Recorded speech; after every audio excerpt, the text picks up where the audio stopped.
My name's Ryan Socash. I was born on October the 28th, 1981 in a small American town named Downers Grove, Illinois.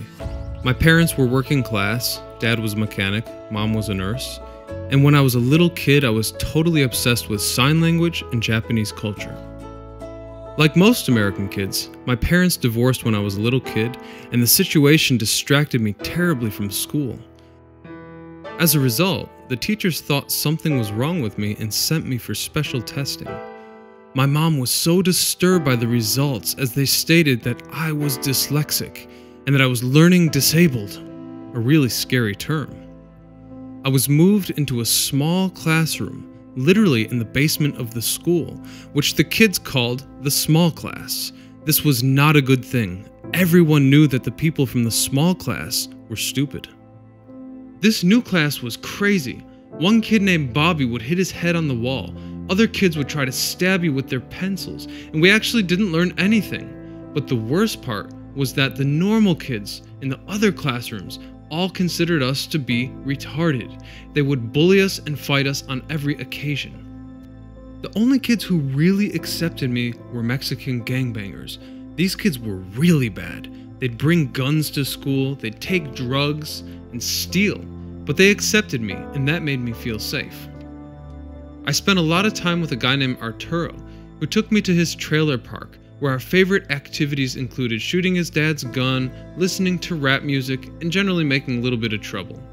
They invited me to join a gang, but I declined because even back then, with no other options, I knew that those people had no future. Around the 7th grade, the state finally removed me from the small class, and my mother married a doctor, which meant life was starting to look really good. But unfortunately, a bunch of crazy things all happened at once around that time. My baby brother Alex almost died from a blood infection. Actually, he clinically died, but he was saved by the doctors. My father disowned me, and 4 of my friends, including Arturo, got killed in a car crash. And then, right when I thought that it was all over, my dear friend Lisa, one of the only kids who was ever nice to me when I was in the small class, died from leukemia. For 1 year after that, I was truly broken. I couldn't imagine all those people didn't exist anymore, that they'd never see the sky again. Even today, I often think about them and it still makes me sad. From this point, I became obsessed with music like the Smashing Pumpkins or Radiohead. I tried to pick up girls by sending them letters with Smashing Pumpkins lyrics. It never worked. I dyed my hair black and wore a Zero shirt just like Billy Corgan. I loved how he was brave enough to mock all the people who didn't accept him. I'm not sure if that's a good role model to have, but with a father out of the picture, I needed some male example, right? And then I started to write some of my own songs, and I became interested in art in general, which was highly motivational. I ended up studying photography in Chicago and playing in a band called Let Me Introduce You to the End. When I was 23, I decided that I had enough of my life in America, enough drama, and I wanted to escape. So I gave almost all of my things to a homeless shelter and moved to Krakow, Poland, where I lived for 7 years. I had a great time in Krakow. I continued playing in my band, and I got to do some really amazing things like touring in America, Europe. I recorded a CD with Czesław Mocel, and I occasionally played on the radio. My life became beautiful in ways that I did not know were possible. When I was 24, I met a great Polish girl named Kasia, and when I was 27, we had a beautiful baby girl named Zuza together. Becoming a father motivated me to do something new, something more positive. So in 2010, I started making videos on YouTube. I met such great people like Karolina from the channel Stylizacja, Maciej, and a guy who called himself JJ Joker. My own vlogs kinda sucked, but I was really impressed with the whole idea of online TV.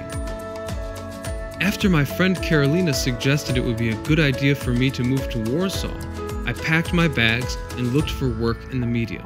I ended up having my own FM radio show on Czwórka, and I met Piotr Gucki, who offered me to work with Koma on their English language record, Don't Set the Dogs on Me. Things just kept getting better. And then I received an email from a guy named Artur Filipowicz, who invited me for an interview on Wirtualna Polska. When the interview was published, it featured a picture of me posing with Michał Wiśniewski, and this made things look really scandalous. The interview went viral. And that was the first time I experienced the power of the internet, and I wanted more.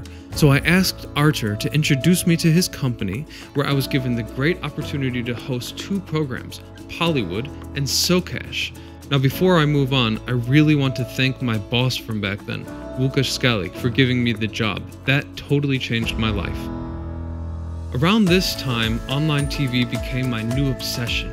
Kash and I had another little baby daughter named Zoe, and we were invited to launch Mediakraft in Poland. We teamed up with many highly talented Polish people to build our company. We started by working in cafes, and we ended up getting our own office and studio on Nowy Świat. We made channels like Punky and Topowe Dycha. Now when most people meet me, they ask me one question: why did you choose Poland? I think it's a good question, because back when I was a kid, I didn't even know what Poland was. Never would I have believed that someday I'd have a family, company, and close friends here in this outstanding place. Though even after all this time, I can't give a real answer to the question. I can only offer the idea that everywhere is home, and this is where my road led. So remember to subscribe to Mediakraft TV and write us in the comment section below who should draw their life next.